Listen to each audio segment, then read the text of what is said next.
हरियाणा भाजपा के प्रदेश अध्यक्ष ओपी धनखड़ ने कहा कि अगर नेहरू चाहते तो भगत सिंह का गांव और करतारपुर साहिब भारत में होता, क्योंकि उनकी लॉर्ड माउंटबेटन और लेडी लॉर्ड माउंटबेटन के साथ बहुत नजदीकियां थीं। खड़गे जी, तुमने ऐसा देश बनाने की कोशिश की थी कि इंदिरा गांधी एयरपोर्ट पे चढ़ो और राजीव गांधी एयरपोर्ट पे उतर जाओ। बाकी एयरपोर्टों के तो तुम नाम भी नहीं रखते थे। कलकत्ते वाला डमडम एयरपोर्ट, मुंबई वाला शांताकुर्ज एयरपोर्ट। अरे डमडम का नाम नेताजी सुभाष चंद्र बोस किया, अटल बिहारी वाजपेयी ने किया। शांताकुर्ज का छत्रपति शिवाजी किया, अटल बिहारी वाजपेयी ने किया। चंडीगढ़ का अभी सरदार भगत सिंह किया, शहीद भगत सिंह किया, हमने, हमारी सरकार ने किया। रायपुर का विवेकानंद किया, हमने किया। लोकप्रिय गोपीनाथ बारदोलई गुवाहाटी का नाम किया तो हमने किया। बाबा साहब भीमराव अंबेडकर नाम किया नागपुर का तो हमने किया। विनायक दामोदर सावरकर नाम किया पोर्ट ब्लेयर का तो हमारी सरकारों ने किया। तुम तो दूसरों के क्रेडिट को छुपाते थे, उनके सरे को छुपाते थे, उनके बलिदानों को छुपाते थे। तुमने अपने ही पार्टी के लोगों को का सरे छुपाने का काम किया। सरदार पटेल ने इस देश को एक किया। क्या भारत जोड़ो यात्रा में कोई कांग्रेसी सरदार पटेल का नाम लेता है? क्या उनका पोस्टर उठा के चलते हैं? सरदार पटेल का नाम रोशन करने का काम किया तो भारतीय जनता पार्टी की सरकार नरेंद्र मोदी ने किया।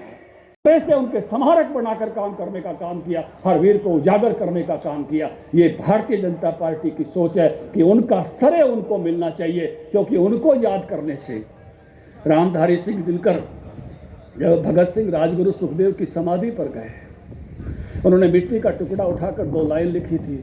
तुमने दिया देश को जीवन, देश तुम्हें क्या देगा। तुमने दिया देश को जीवन, देश तुम्हें क्या देगा। अपनी आंच तेज करने को नाम तुम्हारा लेगा, नाम तुम्हारा लेगा। अरे इन महापुरुषों को याद करते तो इस देश की तेजस्विता कुछ और होती। तुम तो उनमें से हो। सरदार अजीत सिंह भगत सिंह के चाचा, देश निकाला था। 39 साल देश से बाहर रहे थे। जब आज़ादी मिलने को हुई तो उस दिन रात को डलहौजी में थे वो 14 अगस्त 1947 को। और जब उनको पता चला कि मेरा गांव पाकिस्तान में जा रहा है, अगर नेहरू जी चाहते तो भगत सिंह का गांव भारत में हो सकता था। नेहरू जी चाहते तो करतारपुर साहिब भारत में हो सकता था। नेहरू जी तो लॉर्ड माउंटबेटन के बड़े नज़दीक थे। अरे लॉर्ड माउंटबेटन क्या, लेडी माउंटबेटन के भी बड़े नज़दीक थे।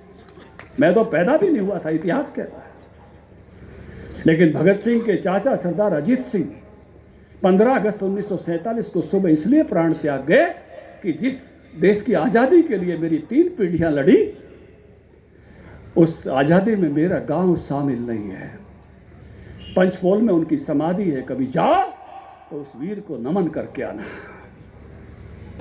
माननीय अटल बिहारी वाजपेयी जी का जन्मदिन है और उन्होंने एक राह दिखाई कि कैसे हम अच्छे से अच्छे काम करते हुए गुड गवर्नेंस के साथ आगे बढ़ें। किसान क्रेडिट कार्ड की शुरुआत उन्होंने अपने समय में की। शहीदों का सम्मान, वैसे जिस मिट्टी में वो खेले बढ़े थे, अगर देश के लिए शहादत हुई है तो उसी मिट्टी तक वो पहुँचे। ये नहीं तो पहले किसी भी युद्ध के समय केवल बक्सा आता था, कुछ जानकारियाँ आती थी।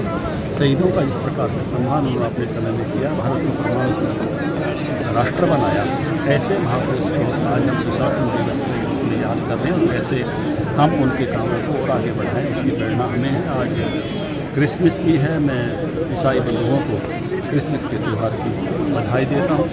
कल वीर बालक बलिदान दिवस है और वो भी देश भर में हमारे कार्यकर्ता सब जगह जो है वीर बालक दिवस मनाएंगे। एक बहुत बड़ी शहादत इस देश के धर्म के लिए, इस देश के मूल विचार के लिए हुई और जो हम सबको सदा प्रेरणा देती रहेगी। फिर जो